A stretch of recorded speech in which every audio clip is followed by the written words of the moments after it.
ഇന്ത്യയിൽ ആദ്യമായി വോട്ട് രേഖപ്പെടുത്തിയവരുടെ കൂട്ടത്തിൽ കൊടുങ്ങല്ലൂരുമുണ്ട്. ഇലക്ട്രോണിക് വോട്ടിംഗ് മെഷീനിൽ എത്തി നിൽക്കുമ്പോൾ കേരളത്തിലെ തിരഞ്ഞെടുപ്പ് നടപടിക്രമങ്ങൾക്ക് 94 വയസ്സിന്റെ ചെറുപ്പം. 1924 കൊച്ചി രാജ്യത്ത് നടന്ന നിയമസഭാ തെരഞ്ഞെടുപ്പിൽ വോട്ടവകാശം വിനിയോഗിക്കാൻ കൊടുങ്ങല്ലൂരിനും ഭാഗ്യമുണ്ടായി. സ്ഥാനാർത്ഥികളുടെ പേരുള്ള ബാലറ്റ് പേപ്പറിൽ ഗുണന ചിഹ്നം രേഖപ്പെടുത്തലായിരുന്നു ആദ്യ തിരഞ്ഞെടുപ്പിലെ രീതി. 2 പതിറ്റാണ്ടുകാലം ഈ രീതി തുടർന്നു. എന്നാൽ 1945 തിരഞ്ഞെടുപ്പിൽ സംവിധാനം മാറി. ഓരോ സ്ഥാനാർത്ഥിക്കും പ്രത്യേകം ബാലറ്റ് പെട്ടികൾ നിലവിൽ വന്നു. ഓരോ പെട്ടിക്കും ഓരോ നിറമായിരുന്നു. സമ്മതിദായകർ തങ്ങൾക്ക് ഇഷ്ടമുള്ള സ്ഥാനാർത്ഥിയുടെ വർണ്ണപ്പെട്ടിയിൽ ബാലറ്റ് പേപ്പർ ഇടണം.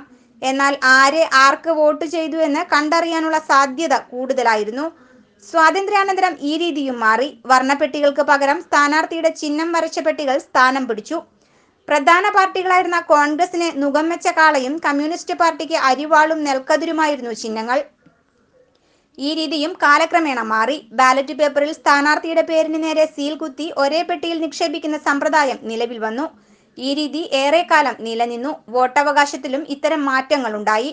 ഭൂവുടമകൾക്ക് മാത്രമായിരുന്നു ആദ്യകാലത്ത് വോട്ട് ചെയ്യാൻ അവകാശം. പിന്നീട് വിദ്യാഭ്യാസ യോഗ്യതയായി മാനദണ്ഡം. പ്രായപൂർത്തി വോട്ടവകാശം വന്നത് സ്വാതന്ത്ര്യാനന്തരമാണ്. ഇലക്ട്രോണിക് വോട്ടിംഗ് മെഷീനിൽ എത്തി നിൽക്കുമ്പോൾ ജനാധിപത്യ പ്രക്രിയയിലുണ്ടായ മാറ്റങ്ങൾ ചരിത്രത്തിന്റെ ഭാഗമാവുകയാണ്. സ്വല ന്യൂസ് ബാങ്ക്, കൊടുങ്ങല്ലൂർ.